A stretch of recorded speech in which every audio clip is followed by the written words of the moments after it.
நல்ல மனமுண்டாம் மாமலரால் நோக்குண்டாம் மேனி நுடங்காது பூக்கொண்டு துப்பார் திருமேனி தும்பிக்கையான் பாதம் தப்பாமல் சார்வார் தமக்கு.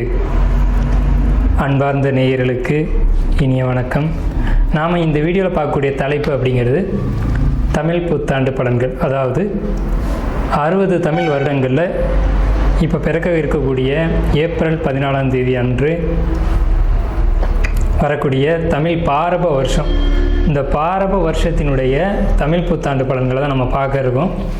முதல்ல இந்த பாரப வருஷம் அப்படிங்கிற வருஷத்தினுடைய வெண்பா அப்படிங்கிறதும் அந்த வெண்பாவுக்கான விளக்கத்தையும் நம்ம முதல்ல பார்த்துருவோம். ஏன்னா பாரப வருஷம் அப்படிங்கிறது 40வது வருடங்களாக வருது. மொத்தம் தமிழ் ஆண்டுகள் 60, அதில் 40வது வருடம் பாரப வருடம். இந்த 40வது வரக்கூடிய பாரப வருடத்தினுடைய வெண்பா அப்படிங்கிறது மிக்க பாரபத்தின் பின் மலையாம் தக்க பசுக்கள் தலைக்குமே இக்கு பலிக்காது நால்வகை உயிருக்கும் இன்பம் கழிக்காதனவே கருது அப்படின்னு சொல்லியிருக்காங்க. இதுக்கு அர்த்தம் என்ன அப்படின்னு பார்த்தீங்கன்னா, இந்த பாரப வருஷத்தினுடைய ஆண்டின் பிற்பகுதி நல்ல மழை பொழியும், தக்க பசுக்கள் தலைக்கும், அதாவது நல்ல பசுமாடுகள் நல்ல பசுமாட்டினுடைய பால் வளம் பெருகும் அப்படின்றத சொல்லியிருக்காங்க. அடுத்து இக்கு பலிக்குமே அப்படின்னா, பலிக்காது அப்படின்னா இக்கு பலிக்காது அப்படின்றது ஒரு புதிய சொல்லாக இன்றைக்கி நமக்கு தென்படுது. அப்போ இக்கு அப்படின்ற சொல்லுக்கான அர்த்தம் அப்படிங்கிறது சூதுவாது. அதாவது ஒரு எப்படி சொல்கிறது அப்படின்னா, ஒருத்தரை வஞ்சிக்கிறது, ஒருத்தரை ஏமாற்றுறது, நம்ப வச்சு துன்பத்தை அனுபவிக்க வைக்கிறது அப்படிங்கிற வார்த்தையை தான் இக்கு அப்படின்ற சொல்லினுடைய அர்த்தமாக இந்த தமிழ் அகராதியில் குறிப்பிடப்பட்டிருக்கு. இக்கு பலிக்காது 4 வகை உயிருக்கும் இன்பம். 4 வகை உயிர்கள் அப்படிங்கிறது 4 வகைப்பட்ட ஊர்வன நடப்பன பரப்பன மனித இனம் அப்படின்ற 4 வகை உயிருக்கும் இன்பம் அப்படின்றத சொல்லியிருக்காங்க. கழிக்காதனவே கருது அப்படின்ற வார்த்தையினுடைய அர்த்தம் இன்பம் பொங்கி வழியக்கூடிய ஆண்டு அப்படிங்கிறத சொல்லியிருக்காங்க. இந்த பாரப வருடத்தினுடைய ஒரு பலனாக ஒரு வெண்பாவை இடைக்காடர் சித்தர் கொடுத்துருக்காரு. இப்போ இந்த பாரப வருடம் அப்படிங்கிறது நல்ல பலன்களை கொடுக்குமா அப்படின்னு கேட்டிங்கன்னா, பொது பலன்களை நம்ம எடுத்துக்கும் போது முதல்ல மக்கள் அதிகமாக வண்டி வாகனங்கள் வாங்கக்கூடிய அமைப்பு, வீடு இல்லாதவர்கள் வீடு கட்டக்கூடிய ஒரு அமைப்பு, புதிய வாகனம், வீடு, சொந்த வீடு அப்படிங்கிறது கனவாக இருந்தது போக இப்போ சொந்த வீடுகள் ஏதேனும் ஒரு வகையில் ஒரு கடன் வாங்கியோ அல்லது ஏதேனும் ஒரு வகையில் ஒரு பிரச்சனைக்குரியதாக இருந்த ஒரு விஷயம் இப்போ அவங்களுக்கு சொந்த வீட்டில் குடியேறக்கூடிய ஒரு அமைப்பு, தொழில்துறையில் மந்தமாக இருந்தது, ஒரு தொழிலில் கஷ்டப்பட்டது, ஒரு பிரச்சனைக்கான ஒரு தொழிலில் போய் மாட்டிக்கிட்டது, ஒரு ஜாப்பில் போய் மாட்டிக்கிட்டு வெளியில் வர முடியாமல் தடுமானது, பணத்தை வாங்கி யாரோ சாப்பிட்டுட்டு போகிறதுக்கு நம்ம பதில் சொல்லிக்கிட்டு இருந்தது, இப்படியாப்பட்ட சூழ்நிலைகள்லேருந்து வெளியில் வரக்கூடிய ஒரு நிலைகள் அப்படிங்கிறது இந்த பாரப வருடத்தில் பொதுமக்களுக்கான பலனாக இருக்குது. மழையை பற்றி குறிப்பிட்டு சொல்லப்படும் போது அதிகமான மழைக்கான ஆண்டாக இந்த பாரப வருடம் இருக்குது. 12 வருடங்களுக்கு ஒரு முறை கடகராசியில் குரு பகவான் சஞ்சரிக்கக்கூடிய இந்த பாரப வருட ஆண்டு முழுக்கவே, இந்த ஆண்டு முழுக்கவே குரு பகவான் உச்ச நிலையில் கடகராசியில் இருக்கிறதுனால தங்கம் விலை குறையும், அரசியல் மாற்றங்கள், மக்களுடைய துன்பங்களை துடைக்கக்கூடிய, மக்களுடைய அக்கறை மீது நலன் கருதக்கூடிய அரசு தலைமைக்கு வரக்கூடிய இந்த பாரப வருடமாக இருக்கும். மக்களுக்கு துன்பங்களை கொடுக்கக்கூடிய அரசியல் கட்சிகள் ஆளுமைக்கு வராது.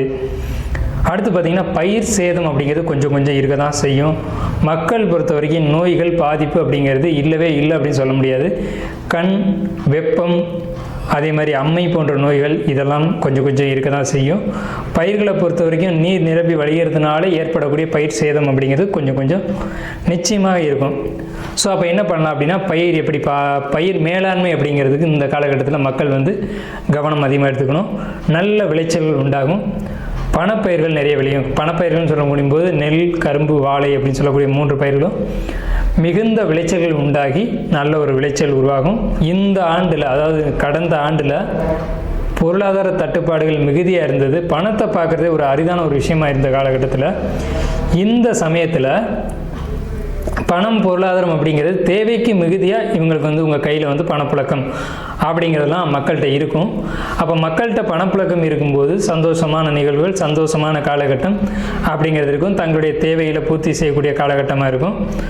ஸோ இந்த பாரப வருடத்தை பொறுத்த வரைக்கும் எல்லா விதமான நன்மைகளும், குறிப்பாக பேங்கிங் செக்டாரில் கூடியவங்க, வங்கியை சார்ந்த துறைகளில் இருக்கக்கூடியவங்களுக்கு நல்ல ஒரு ஆண்டாகவே இருக்க போகுது. அதே மாதிரி தங்க நகைகள் சேர்க்கக்கூடிய அமைப்பு, முடிஞ்ச வரைக்கும் தங்க நகைகளை சேர்த்துக்கோங்க. இந்த ஆண்டு தான் தங்கத்தினுடைய விலை அப்படிங்கிறது ஒரு சரியான ஒரு நிலையில் இருக்கும். ஸோ மக்களுக்கு வாழ்த்துக்களும் வணக்கங்களையும் கூறி நம்ம ராசி பலனுக்குள்ளே போகலாம். அன்பார்ந்த கும்பராசி நேயர்களே, இந்த பாரப வருடம் புத்தாண்டு உங்களுக்கு ஒரு பெரிய எதிர்பார்ப்பு இருக்கும். இந்த ஏழரச்சனையெல்லாம் கடந்து வந்துட்டோம், இந்த வருடம் நமக்கு எப்படி இருக்கும், என்ன நல்லது நடக்கும் அப்படின்னு நீங்கள் கேள்வி வைக்கலாம். நீங்கள் என்ன தான் கேட்டாலும் நீங்கள் இன்னும் முழுசாக நல்ல பலனை அனுபவிக்கல. பாரப வருடத்துலேயும் உங்களுக்கு மிச்சம் மீதி துன்பங்கள் இருக்க தான் செய்யும்.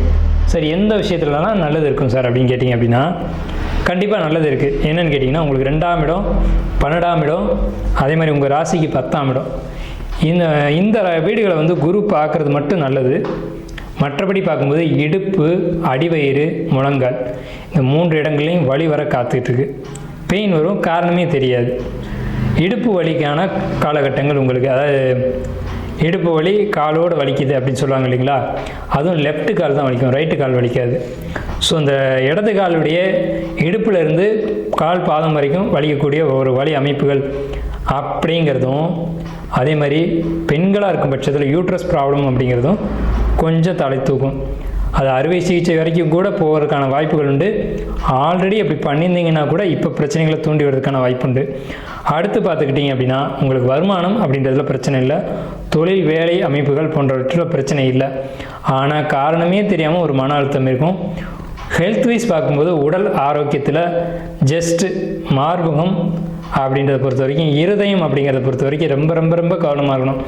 நெஞ்சு வலிக்குது அப்படின்னு ஹாஸ்பிட்டல் போவீங்க, நீங்களாக ஒன்று நினச்சிட்டு போவீங்க, அங்கே பார்த்தா ஒன்றுமே இல்லைன்னு ஸ்கேன் பண்ணி சொல்லுவாங்க. அப்போ அங்கே என்ன காரணம்னு பார்த்தீங்கன்னா, மன அழுத்தம் தான் காரணமாக இருக்கும்.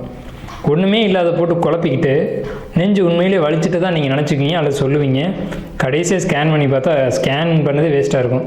ஸோ அந்த மாதிரியான ஒரு அமைப்பு, தேவையில்லாத சிந்தனைகள், குழப்பங்கள், மன அழுத்தங்கள், சஞ்சலங்கள் இதெல்லாம் இருக்க தான் செய்யும்.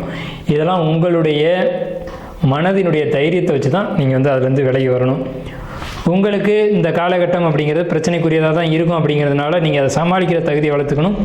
குழந்தைகளால் அவமானங்கள் ஏற்பட வேண்டிய சூழ்நிலைகள் உங்களுக்கு உருவாகலாம். ஸோ குழந்தைகளை கண்டிக்க வேண்டியது உங்களுடைய முக்கியமான கடமை. புதிய வீடு, வண்டி, வாகனம் வாங்கக்கூடிய ஒரு அமைப்பு இருக்குது. அதே மாதிரி வாகனத்துக்கு நீங்கள் ஃபைன் கட்டக்கூடிய அமைப்பு இருக்குது. வாகனம் பழுதடையக்கூடிய அமைப்பு இருக்குது. நேரடி மற்றும் மறைமுக எதிரிகளுடைய தொல்லை இருக்குது. எதிரிகளுடைய கை ஓங்கும் அப்படிங்கிற ஒரு அமைப்பு இருக்குது. இப்போ நீங்கள் வந்து எடுத்துக்கொள்ள வேண்டிய உணவுகள் அப்படிங்கிறத பொறுத்த வரைக்கும் ஹெல்த் வைஸ் நம்ம பார்த்தோம் அப்படின்னா, கும்பராசிக்காரங்க வைட்டமின் சி அதிகமுள்ள உணவுகளான கீரைகள், எலுமிச்சம்பழங்கள், வால்நட், பாதாம் போன்ற உணவுகள் எடுத்துக்கணும். பழங்கள், காய்கறிகளை பொறுத்த வரைக்கும் ஆரஞ்சு, எலுமிச்சை, திராட்சை, ஆப்பிள் போன்ற உணவுகள் எடுத்துக்கணும். முட்டைக்கோஸ் எடுத்துக்கலாம். அதே மாதிரி தக்காளி, கீரைகள் எடுத்துக்கலாம். ப்ரோக்கோலி எடுத்துக்கலாம். நட்ஸை பொறுத்த வரைக்கும் வால்நட்டு, பாதாம் போன்ற நட்ஸ் எடுத்துக்கலாம். இளநீர் கண்டிப்பாக அதிகமாக சாப்பிடணும், ஏன்னா உடல் வந்து அதிகமாக ஹீட் ஆகும். அப்படின்றதுனால காஃபி, டீ போன்ற உணவுகள் அதிகமாக தவிர்த்துக்கணும். அதிர்ஷ்டக்கல் அப்படிங்கிறது புளூச பயிர் நீங்கள் எடுத்துக்கலாம், அதை போட்டுக்கலாம். அதே மாதிரி அமெத்திஸ்ட்டு, கார்னட்டு, இந்த ஸ்டோன் நீங்கள் அதிகமாக போடலாம். இப்போதைக்கு இந்த பாரப இடத்துல உங்களுக்கு யோகத்தை கொடுக்கக்கூடிய ஸ்டோன்ஸ் இது தான். ஸோ இந்த விஷயங்கள் வந்து உங்களுக்கு முக்கியமான ஒரு பயனுள்ள தகவலாக இருக்கும். அதே மாதிரி நிலக்கடலை வந்து நீங்கள் அதிகமாக சாப்பிட்ணும். எள்ளுருண்டை கண்டிப்பான முறையில் நீங்கள் அதிகமாக எடுத்துக்கணும். அதை தானம் கொடுக்கக்கூடாது. தானம் கொடுக்க வேண்டிய உணவுகள் அப்படிங்கிறத பொறுத்த வரைக்கும் உங்களுக்கு வந்துட்டு நீர் காய்கறிகள், நீர் சம்மந்தப்பட்ட உணவுகள், அதே மாதிரி வாட்டர் பாட்டில், தயிர் சாதம் இதெல்லாம் நீங்கள் வந்து தானம் கொடுக்கலாம். மாதுளம்பழம் தானம் கொடுக்கலாம். திராட்சை தானம் கொடுக்கலாம். இதெல்லாம் நீர் சம்மந்தப்பட்டது. அதே மாதிரி வாழைப்பூ, வாழைக்காய், வாழைப்பழம், வாழைத்தண்டு இதெல்லாம் நீங்கள் வந்து தானம் கொடுக்கலாம். ஸோ வாழை இலை, வாழை மரத்தில் இருக்கக்கூடிய எல்லா பொருட்களும் நீங்கள் வந்து தானம் கொடுக்கலாம்.